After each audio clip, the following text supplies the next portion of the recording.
নমস্কার বন্ধুগণ। তো আজকে আপনাদের সকলকে ছন্দা ছোট্ট রান্নাঘরে স্বাগতম। আজকে আমার রেসিপির মধ্যে রয়েছে নিরামিষ আলুর পকোড়া।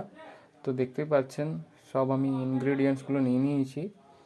তো এই বাটির মধ্যে রয়েছে আলু, সেদ্ধ করা আলু, এটা স্ম্যাশ করা রয়েছে, এবং এখানে রয়েছে এটা কি, এটা বেসন। এখানে রয়েছে হলুদ, লবণ, কাঁচা লঙ্কা, আর রয়েছে সরষের তেল, আর রয়েছে আদা যেটাকে গ্রেট করা হবে, আর এখানে রয়েছে কড়াই। এখানে গ্রেট করা আলুটা আমি প্রথমে নিয়ে নিলাম।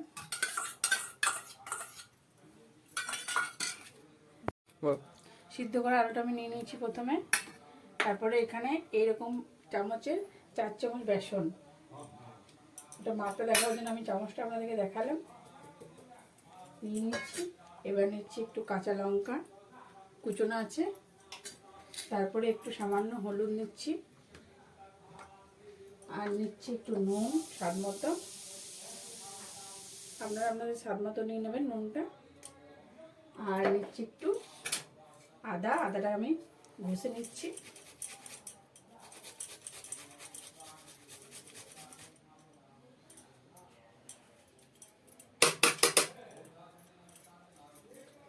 এবার এটাকে আপনারা যেরকমভাবে পারেন, যার যেরকম সুবিধা, হাত দিয়ে হোক চামচ দিয়ে হোক মেখে নেবেন। তো আমি প্রথমটা হাত দিয়ে মেখে নেবো, তারপর দেওয়ার সময় তখন চামচে করে অল্প অল্প করে দিয়ে দেবো। সেটা আপনাদেরকে দেখাচ্ছি। আমি মেখে নিই প্রথমে।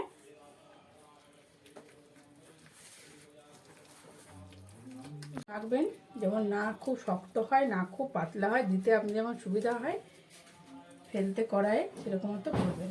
এবারে আমি গ্যাসটা জ্বালালাম।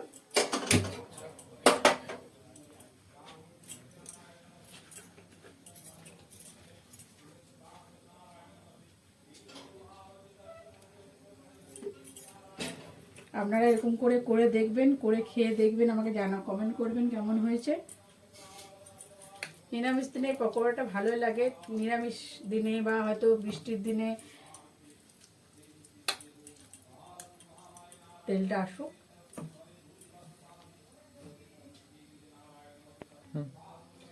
তেলটা প্রথমে একটু হাই ফ্লেমে দিয়ে একটু গরম করবেন বেশি, তারপরে মানে মাঝারি আঁচে আস্তে আস্তে করবেন, তাহলে বড়াগুলো কাঁচা থাকবে না।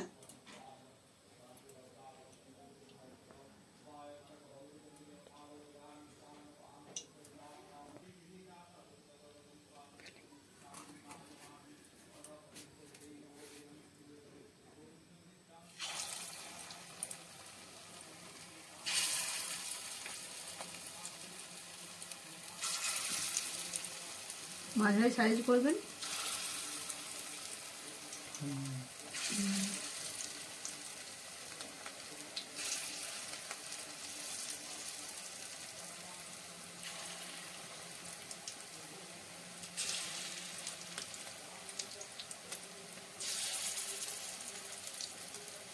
গোটাই থাক। আঁচটা কিন্তু মাঝারি রেখে ভাজবেন। হ্যাঁ, প্রথমে তেলটা গরম করে নিয়ে মাঝারি আঁচ করে দেবেন, না হলে পুড়ে যাবে আর মনে হবে যে ভাজা হয়ে গেছে, কিন্তু ভিতর পর্যন্ত ভাজা হবে না।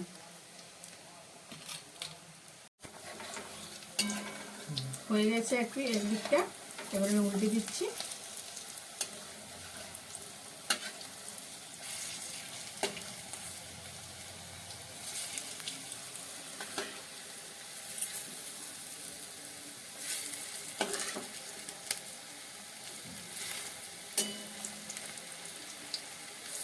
দেখছেন, মাঝারি কম আঁচে রেখেছি, তো সুন্দর বড়াগুলো ভাজা হয়েছে।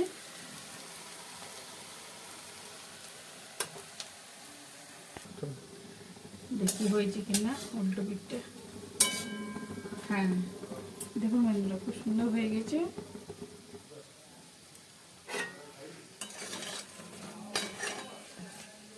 দেখুন বন্ধুরা, আমার ভাজা হয়ে গেছে।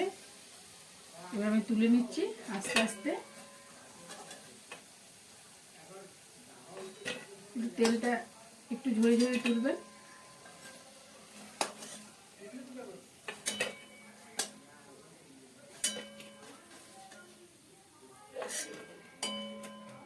আরও কটা আছে। দেখাচ্ছি আমি ভেজে নিই, এরকমভাবে ভেজে নেব।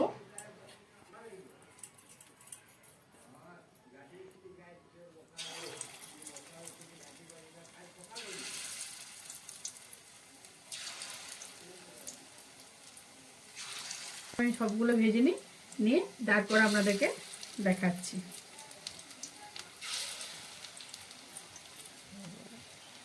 বড়া ভাজা কমপ্লিট হয়ে গেছে, এমনকি মুড়িও আমি রেডি করে দিয়েছি। এর মধ্যে বড়া দিয়েছি, মুড়ি আছে, আচার তেল দিয়েছি, কাঁচা লঙ্কা আছে। বন্ধুরা একবার এরকমভাবে মেখে আপনারা খাবেন। একটু তার সাথে চা থাকলে তো আরও জমে যাবে, তো চাটা আমি করিনি। নমস্কার বন্ধুরা, আমার এই ভিডিওটি যদি আপনাদের ভালো লেগে থাকে তাহলে একটা লাইক করবেন এবং কমেন্ট করে জানান যে ভিডিওটা আপনাদের কেমন লেগেছে। আর নতুন নতুন ভিডিও পেতে হলে সাবস্ক্রাইব করুন। নমস্কার।